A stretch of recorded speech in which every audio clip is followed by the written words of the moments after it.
আমি যখন মিম্বারে বসি তখন আমার সামনে কেউ এসে কথা বলে সাহস পায় না।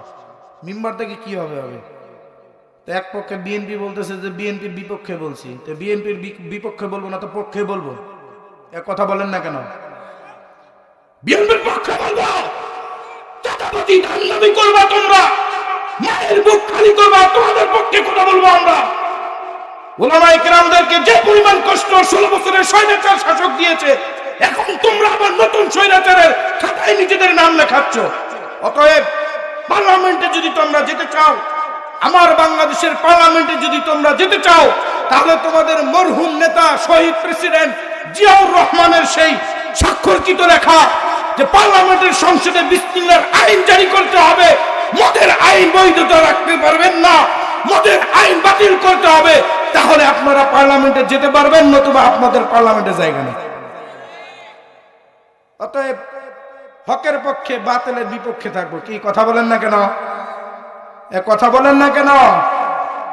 সর্বদা হকের পক্ষে, বাতিলের বিপক্ষে। অতএব মামলা মোকদ্দমার ভয় দিয়ে তো আমাদেরকে লাভ নেই, আছে? কথা বলেন না কেন? লাভ আছে। আমার জুমার মসজিদে আমি ডাইরেক্ট বলি, আমি মিম্বর থেকে নামার পরে মসজিদের বাইরে গেলে সর্বোচ্চ আপনারা আমাকে হত্যা করে ফেলতে পারবেন। আর কিছু করতে পারবেন? আর কিছু করতে পারবেন? সম্ভব না।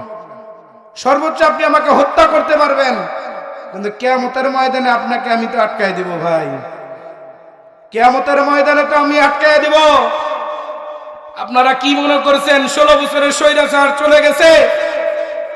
24 জুলাই গণ অভ্যুত্থানের পরে আবার নতুন স্বৈরাচার দেশের মধ্যে তাদের সিংহাসন উৎপেতে বসছে। মনে করছে কথা বলার মতো কেউ নাই? না না না, দেখে নাও, দেখে নাও, আমার দেশের মা ফাতেমা, মা আমিনার মতো যারা এখনো ঈমান আমল নিয়ে বসে আছে, ঘরের মধ্যে জায়নামাজের মুসল্লা নিয়ে বসে আছে, তাদের পেট থেকে আল্লাহ তাআলা আবার মুজাহিদ হাদি রাহমাতুল্লাহ আলাইহিকে আল্লাহ তাআলা আবার আমাদের মাঝে দিয়ে দিয়েছেন। অতএব আমরা হকের পক্ষে, বাতিলের বিপক্ষে। সামনের নির্বাচনে যদি আপনাদেরকে জিততে হয়, তাহলে ভোটের লড়াইয়ে জিতবেন এবং ঈমানের পাওয়ারে জিততে হবে। এই কথা বলেন না কেন? সামনের নির্বাচনে যদি জিততে হয়, আপনাদেরকে হকের পক্ষে থেকে লড়তে হবে। বাতিলের পক্ষে যদি যান, মনে রাখবেন হিন্দুত্ববাদের সেই তারা যে আমাদেরকে আধিপত্য বিস্তার করতে চায়, আধিপত্য বিস্তারের বিরুদ্ধে যেমন হাদি উঠেছিল, আবার কিন্তু আমাদের নওজোয়ান মুসলমান ভাইরা দাঁড়িয়ে যাবে। আল্লাহ তাআলা সকলকে কবুল করেন, বলেন আমিন। নুন ওয়াল কলামি ওয়ামা ইয়াসতুরুন। নুন ওয়াল কলামি ওয়ামা ইয়াসতুরুন। মা আনতা বিনি'মাতি রাব্বিকা বিমাজনুন ওয়া ইন্না লাকা লাআজরান গায়রা মামনুন ওয়া ইন্নাকা লাআলা খুলুকিন আযীম। وقال النبي صلى الله عليه وسلم: لا يؤمن أحدكم حتى أكون أحب إليه من والده وولده والناس أجمعين.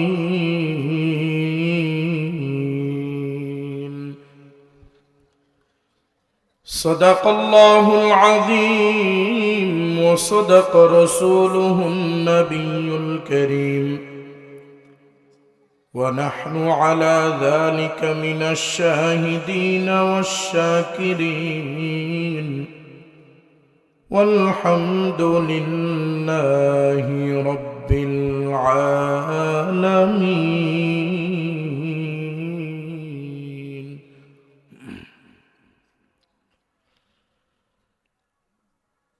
رب اشرح لي صدري ويسر لي أمري واحلل عقدة من لساني يفقه قولي وبك نستعين يا مستعان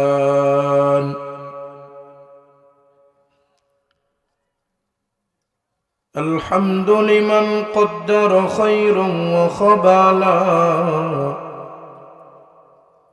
الحمد لمن قدر خيرا وخبالا والشكر لمن صور حسنا وجمالا والشكر لمن صور حسنا وجمالا فرد صمد عن صفة الخلق بريء رب لزلي خلق الخلق كمالا رب لزلي خلق الخلق كمالا الأول والآخر والظاهر حقا الأول والآخر والظاهر حقا والباسط والحافظ والناصر مولاه والباسط والحافظ والناصر مولاه لا إله إلا الله لا إله إلا الله لا إله إلا الله لا إله إلا الله لا إله إلا الله জোরে জোরে সবাই জবান খুলে লা ইলাহা ইল্লাল্লাহ লা ইলাহা ইল্লাল্লাহ লা ইলাহা ইল্লাল্লাহ আসমান জিকির করে ইল্লাল্লাহ আসমান জিকির করে ইল্লাল্লাহ জমিন জিকির করে গায়রুল্লাহ আমরা জিকির করলাম না লা ইলাহা ইল্লাল্লাহ লা ইলাহা ইল্লাল্লাহ লা ইলাহা ইল্লাল্লাহ লা ইলাহা ইল্লাল্লাহ রঙিন এই পৃথিবী ছাড়িতে হইবে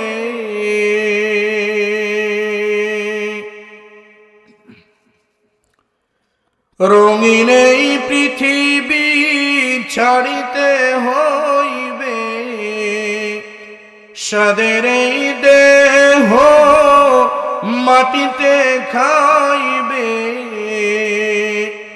শূন্য হবে জিন্দেগানি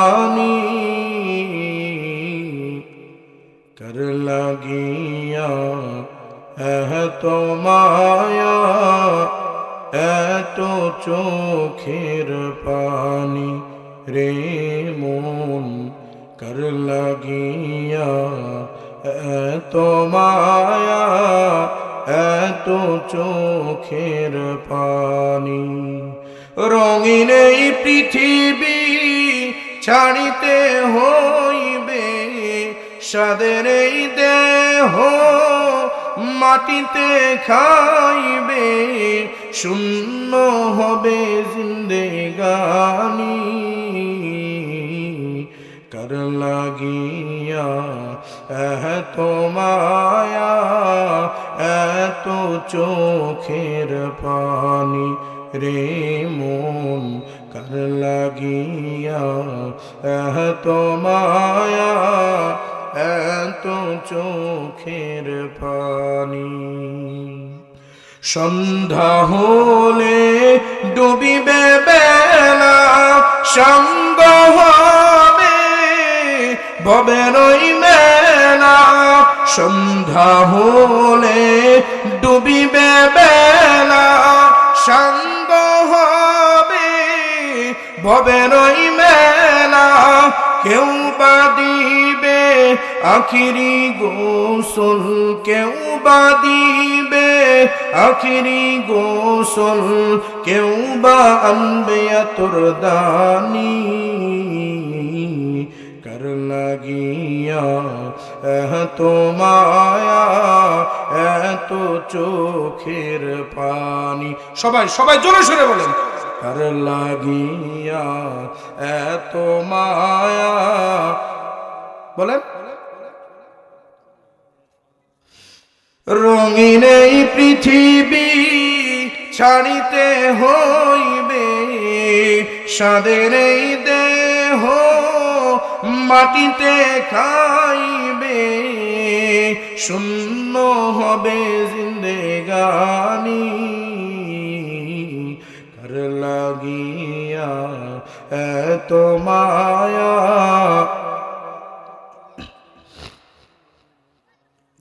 কার লাগিয়া এত মায়া এত চোখের পানি রে মন, কার লাগিয়া এত মায়া এত চোখের পানি। আল্লাহ তাআলা কোরআনের মধ্যে কয়টা সূরা নাজিল করছে বলেন? কয়টা সূরা?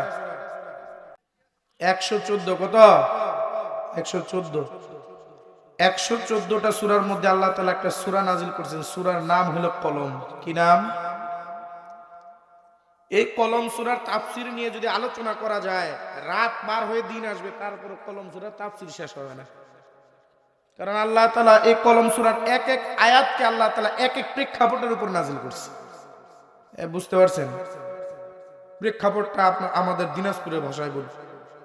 আল্লাহ তাআলা কলম সূরার এক একটা আয়াতকে এক এক প্রেক্ষাপটের উপর নাজিল করছে। বলেন সুবহানাল্লাহ, আরো জোরে বলেন সুবহানাল্লাহ। শুরুতে কি বলছিলাম?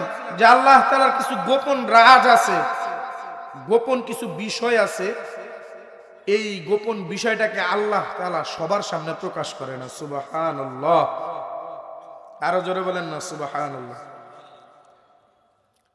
মনে রাখবেন, মেম্বার চেয়ারম্যান, খেয়াল করেন, মেম্বার চেয়ারম্যানের কিছু কিছু গোপনীয় বিষয় আছে যেগুলো কিন্তু সবাই প্রকাশ করে না, জানলেও। কথাটা বুঝতে পারছেন? আর মেম্বার চেয়ারম্যানও প্রাইম মিনিস্টার, মন্ত্রী, এমপি, প্রতিমন্ত্রী যা আছে, নেতা বেতা চেলা হেলা গেলা যা আছে, সব কিন্তু এদের গোপন গোপন কিছু বিষয় রাখে যেটা সবার সামনে প্রকাশ করে না। কারো গোপন বিষয় ভালো, কারো গোপন বিষয় কি খারাপ। শুরুতে বলছে আলোচনা কিন্তু ধরে রাখেন আমি কি বুঝাইতে চাচ্ছি। তা আল্লাহ তাআলা এই কলম সূরা নাজিল করেছেন। কলম সূরা নাজিলের শুরুতে আল্লাহ তাআলা এমন একটা অক্ষরকে নাজিল করেছেন যেই অক্ষরের গোপন রাজ, গোপন বিষয় একমাত্র আল্লাহ তাআলা জানে, আর কেউ জানে না। সুবহানাল্লাহ। সেটাই আল্লাহ তাআলা কোরআনে বলতেছেন,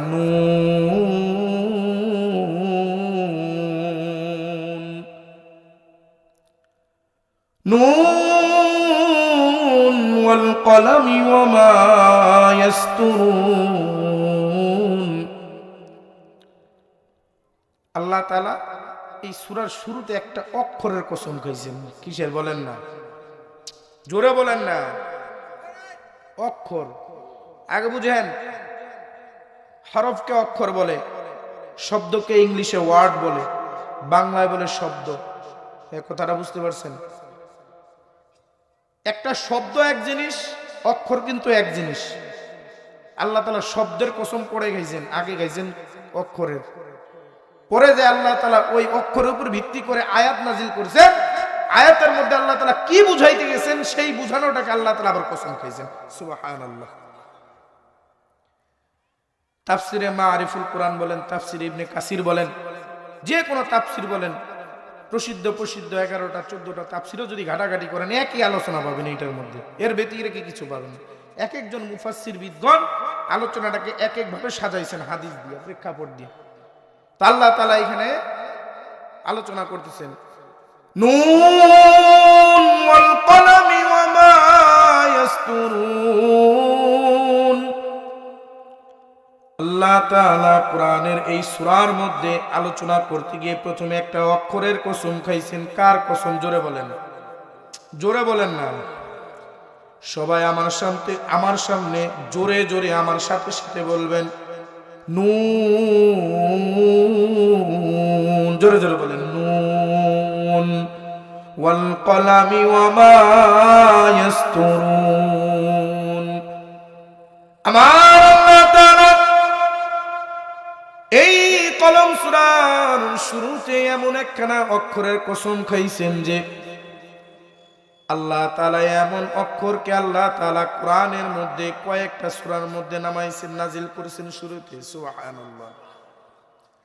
শুধু কলম সূরার শুরুতে একটা অক্ষর দিয়ে আল্লাহ তাআলা শুরু করেছেন বিষয়টা এমন নয়। আল্লাহ তাআলা পবিত্র কোরআনের মধ্যে একটা সূরা, কয়েকটা সূরা আছে, 20টার উপরে সূরা আছে, যেই সূরাগুলোর শুরুতে আল্লাহ তাআলা এই অক্ষরের কসম খাইছেন। আর বড় বড় মুফাসসির বিদ্বান তাফসীর করতে গিয়া বলতেছেন আল্লাহু আ'লামু বিমুরাদিহি, এই অক্ষরের কসম, এই অক্ষরের মর্মার্থ একমাত্র আল্লাহ তাআলা জানেন, আর দুনিয়ায় কেউ জানে না। আল্লাহ তাআলা কোরআনের মধ্যে কলম সূরার শুরুতে কসম খায়া বলতেছেন ওয়াল কলামি ওয়া মা ইয়াসতুরুন। আল্লাহ তাআলা বলতেছেন কলম এবং কলমের যা কিছু লেখা আছে সব কিছুর কসম খাইছি। সুবহানাল্লাহ। এবার আসেন তাফসীরের আলোচনার মধ্যে ঢুকে যাই। আল্লাহ তাআলা কলম সূরার শুরুতে নুন দিয়া শুরু করে বলছেন ওয়াল কলামি ওয়া মা ইয়াসতুরুন, কলম এবং তার লেখার কসম খাইলাম। এখন বোঝার বিষয় হইল আল্লাহ তাআলা আপনার জন্য আমার জন্য কোন কলমের কসম খাইলেন এবং কোন কলমের কসমের সাথে কোন কলমের লেখার কসম খাইলেন। আল্লাহ তাআলা জিবরাইল আমিনকে সৃষ্টি করার পর এই দুনিয়াকে সৃষ্টি করেছেন। এই দুনিয়াতে আপনাকে আমাকে দুনিয়ায় পাঠানোর পূর্বে আল্লাহ তাআলা জিন জাতি দিয়া পরীক্ষা করছেন। এই জমিনের মধ্যে আল্লাহ তাআলা জিন জাতিদেরকে পাঠাইয়া দুনিয়াকে পরীক্ষা করে দেখছে দুনিয়ার মধ্যে কি মানব সৃষ্টি করলে মানব থাকতে পারবে কিনা। এটা হলো আল্লাহ তাআলার গোপন রাজ, গোপন বিষয়, যা আল্লাহ তাআলা কারো সামনে কখনোই প্রকাশ করে নাই, ফেরেশতাদের সামনেও প্রকাশ করে নাই। আদম পয়গম্বরকে আল্লাহ তাআলা বানাইছেন, আদম পয়গম্বরের কাছে আল্লাহ তাআলা এই বিষয়টা প্রকাশ করেন নাই। আল্লাহ তাআলা জিন জাতিকে দুনিয়ায় পাঠানোর পর দেখছে জিন জাতিরা দুনিয়ার মধ্যে দাঙ্গা হাঙ্গামা করে, একজন আরেকজনের সাথে মারামারি কাটাকাটি করে,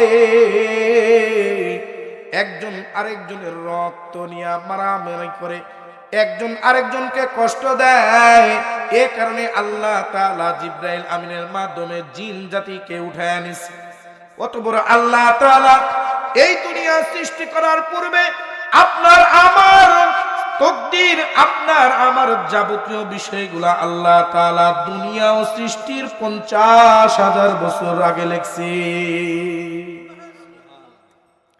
এ কারণে আল্লাহ তাআলা কসম খাইছেন ওয়াল কলামি ওয়া মা ইয়াসতুরুন, কলম এবং তার লেখার কসম খাইলাম। সুবহানাল্লাহ।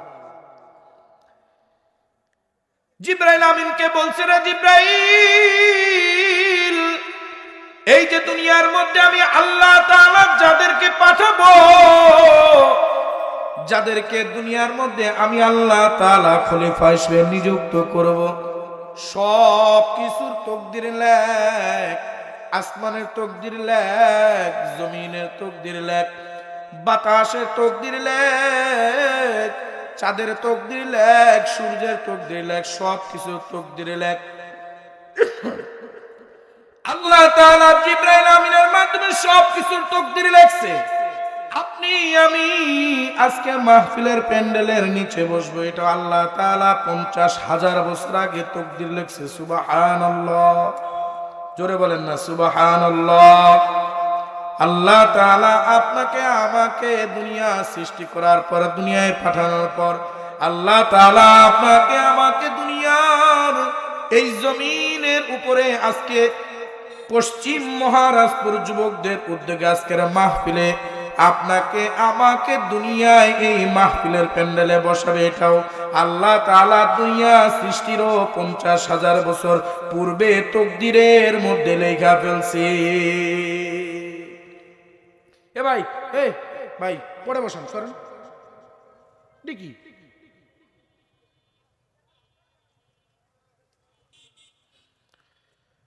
আল্লাহ তাআলা তাকদীর লেখার পূর্বে জিবরাইল আমিন আল্লাহ তাআলাকে জিজ্ঞাসা করছে, ও আল্লাহ, দুনিয়ায় তুমি তোমার যাবতীয় সৃষ্টি জীবদেরকে পাঠাইবা। আল্লাহ তাআলা জিবরাইল আমিনকে বলছে, উক্তুব, তুই লেখ। উক্তুব হইল আমরের সিগা, আদেশ সূচক। আল্লাহ তাআলা বলছে উক্তুব, তুই লেখ। জিবরাইল আমিন বলতেছে, মাযা আকতুবু, আমি কি লিখবো? জিবরাইল আমিন যখন বলল, আল্লাহ, দুনিয়ার মধ্যে যা কিছু আছে সব কিছু কি লিখবো কিনা? আল্লাহ তাআলা বলতেছে, রে জিবরাইল, সূর্য কয়দিন কিয়ামত পর্যন্ত উঠবে তা লেখ। চন্দ্র কতদিন জমিনের মধ্যে আসমানে দেখা যাবে সব লেখ। এ জিবরাইল, দুনিয়ার মধ্যে জমিনের মধ্যে কতবার ভূমিকম্প হবে তাও লেখ। আরে জিবরাইল, কখন বাতাস গতিবেগে চলবে, কখন আস্তে চলবে এটাও লেখ। আরে জিবরাইল, কোন দিন শীত বেশি পড়বে এটাও লেখ। কোন দিন আসমানের চন্দ্র ভেদ করে, আকাশ ভেদ করে সূর্য দেখা যাবে এটাও লেখ। সুবহানাল্লাহ বলেন না কেন? এটা একমাত্র কারিশমা আল্লাহ তাআলার, এটা আর কেউ পারে না। এ কারণে যখন জিবরাইলকে বলছে লেখ, আমি আল্লাহ তাআলা যা কিছু সৃষ্টি করেছি সব লেখ।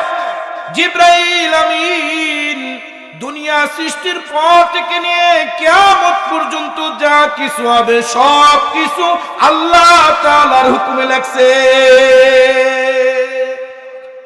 আপনি আমি কয়দিন দুনিয়ার মধ্যে সুস্থ থাকবো, কয়দিন অসুস্থ থাকবো, এটাও আল্লাহ তাআলা লেখছে। কিন্তু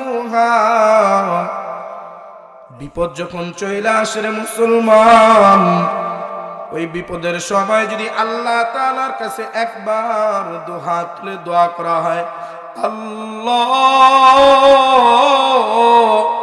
বিপদে পড়ে গেছি গো আল্লাহ, আর কোনোদিন এমন গুনাহ করব না, বিপদ থেকে মুক্তি দিয়া দাও।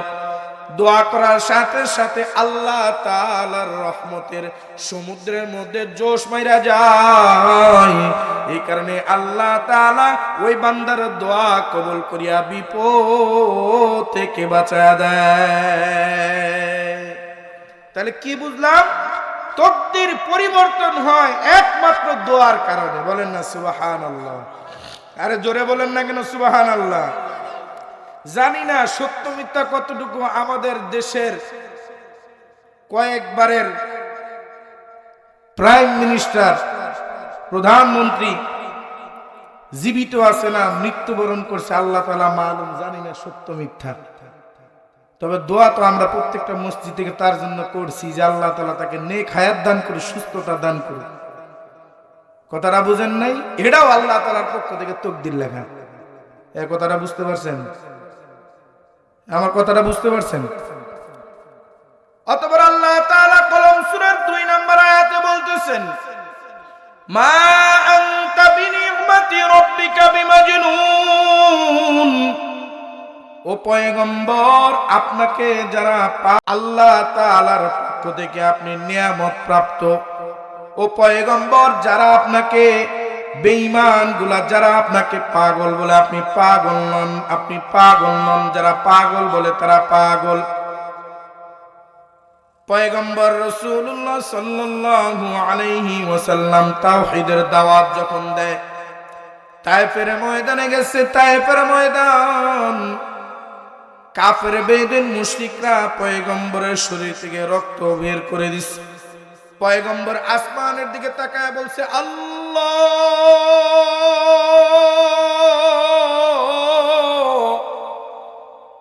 দুনিয়ায় আসার পূর্বে আল্লাহ বাবা হারাইছি, এতিম হয়ে গেছি গো আল্লাহ। দুনিয়ায় আসার পরে মা হারাইছি গো আল্লাহ। আসমানের মালিক, জমিনের মালিক, তায়েফের ময়দানে তোমার তাওহীদের দাওয়াত নিয়ে আসছি গো আল্লাহ।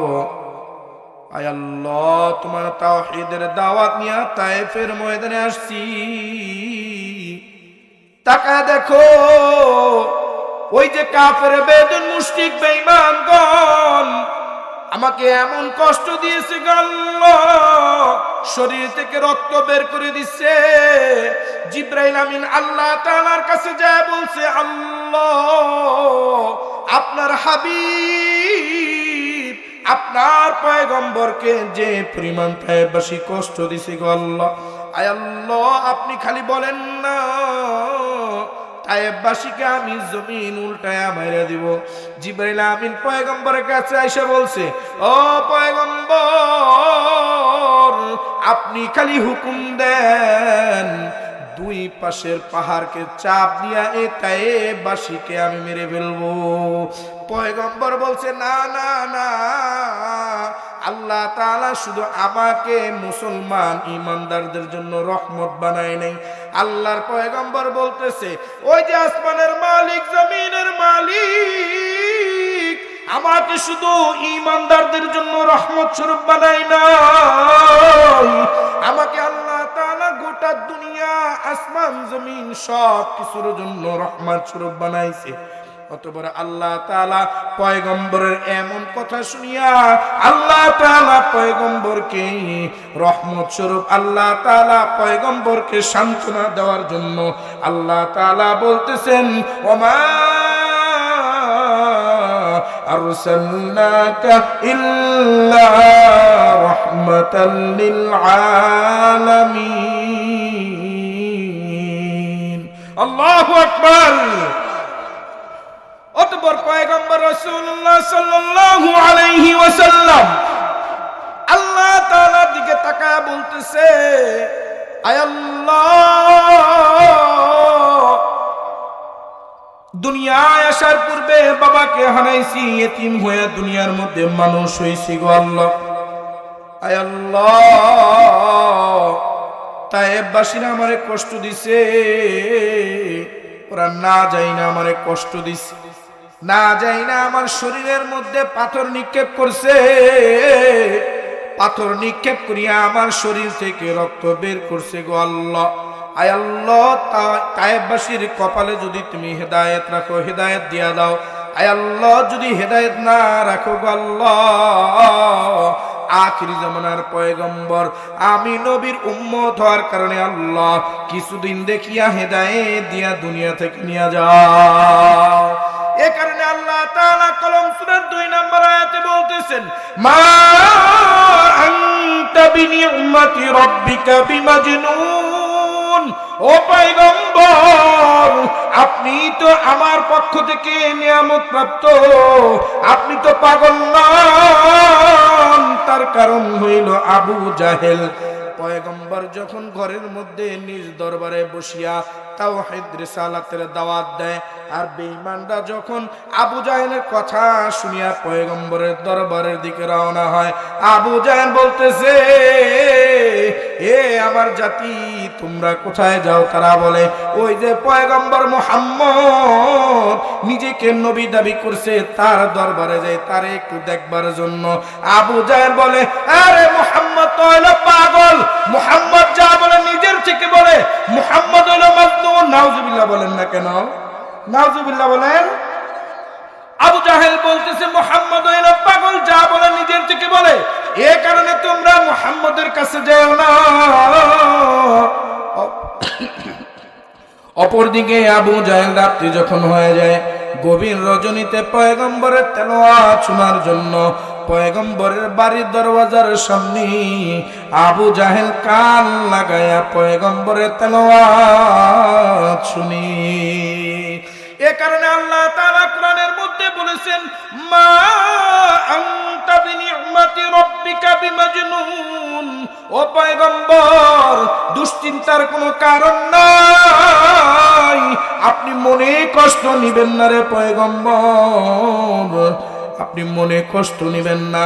আপনি তো একমাত্র আপনার রব, আপনার পালন করতে আল্লাহ তাআলার পক্ষ থেকে নিয়ামত প্রাপ্ত, আপনি পাগল নন।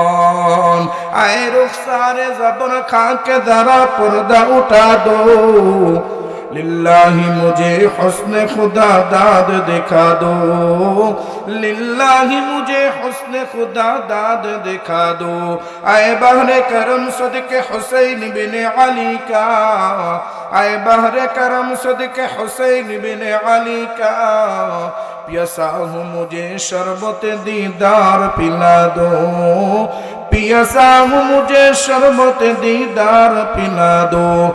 मैं दूर हूँ मजबूर हूँ ऐ सैयद आलम, मैं दूर हूँ मजबूर हूँ ऐ सैयद आलम, दीदार दिखाते नहीं आवाज सुना दो, दीदार दिखाते नहीं आवाज सुना दो, दीदार दिखाते नहीं आवाज सुना दो।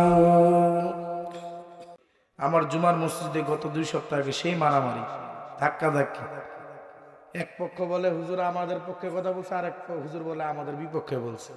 আর বিপক্ষে কারা বলতেছে? বিএনপির লোক, সামনাসামনি বলি। কিন্তু আমি যখন মিম্বারে বসি তখন আমার সামনে কেউ এসে কথা বলে সাহস পায় না। মিম্বার থেকে কি হবে হবে। তো এক পক্ষে বিএনপি বলতেছে যে বিএনপির বিপক্ষে বলছি, তো বিএনপির বিপক্ষে বলবো না তো পক্ষে বলবো? এক কথা বলেন না কেন? বিএনপির পক্ষে বলবো, চাঁদাবাজি দালালি করবা তোমরা, মায়ের বুক খালি করবা, তোমাদের পক্ষে কথা বলবো আমরা। উলামায়ে কেরামদেরকে যে পরিমাণ কষ্ট 16 বছরের স্বৈরাচার শাসক দিয়েছে, এখন তোমরা আবার নতুন স্বৈরাচারের খাতায় নিজেদের নাম লেখাচ্ছ। অতএব পার্লামেন্টে যদি তোমরা যেতে চাও, আমার বাংলাদেশের পার্লামেন্টে যদি তোমরা যেতে চাও, তাহলে তোমাদের মরহুম নেতা শহীদ প্রেসিডেন্ট জিয়াউর রহমানের সেই স্বাক্ষরকৃত লেখা যে পার্লামেন্টের সংসদে বিসমিল্লাহর আইন জারি করতে হবে, মদের আইন বৈধতা রাখতে পারবেন না, মদের আইন বাতিল করতে হবে, তাহলে আপনারা পার্লামেন্টে যেতে পারবেন, নতুবা আপনাদের পার্লামেন্টে জায়গা নেই। অতএব হকের পক্ষে বাতিলের বিপক্ষে থাকবো। কি কথা বলেন না কেন? কথা বলেন না কেন? সর্বদা হকের পক্ষে, বাতিলের বিপক্ষে। এ আমার বড় ভাই 16 বছর কম খাটা খাটেনি, আমি তারে ভালো করেছি। মামলা মোকদ্দমা নিয়ে যে প্রচুর দৌড়াদৌড়ি করছে, আমি তারে ভালো করেছি। অতএব মামলা মোকদ্দমার ভয় দিয়ে তো আমাদেরকে লাভ নাই। আছে? কথা বলেন না কেন? লাভ আছে। আমার জুমার মসজিদে আমি ডাইরেক্ট বলি, আমি মিম্বর থেকে নামার পরে মসজিদের বাইরে গেলে সর্বোচ্চ আপনারা আমাকে হত্যা করে ফেলতে পারবেন। আর কিছু করতে পারবেন? আর কিছু করতে পারবেন? সম্ভব না। সর্বোচ্চ আপনি আমাকে হত্যা করতে পারবেন, কিন্তু কিয়ামতের ময়দানে আপনাকে আমি তো আটকায় দিব ভাই। কিয়ামতের ময়দানে তো আমি আটকায় দিব। আপনারা কি মনে করেছেন 16 বছরের স্বৈরাচার চলে গেছে? 24 জুলাই গণ অভ্যুত্থানের পরে আবার নতুন স্বৈরাচার দেশের মধ্যে তাদের সিংহাসন উৎপেতে বসছে। মনে করছে কথা বলার মতো কেউ নাই।